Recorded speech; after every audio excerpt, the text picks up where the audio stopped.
Oh, 40 plus 36? 50. 50?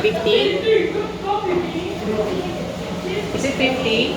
Yes, 0. 50. 50? Let's try letter B later, 14 plus 36 is equal to 50. So 50 divided by what number? 2. Why 2? Because we need to know two numbers lang from 14 and then 36. Now what is the average? 90. That's the answer. It's the average. Letter B. What's in letter B?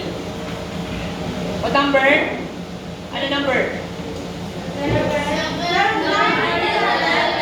Tatlo? 7 plus? 11. Okay, what's the answer? 90? 27? Oh, divide 3. It's the average. 9 is the average. Is it easy? Ano yung average? Okay. Sige, try natin. At the back, page 78.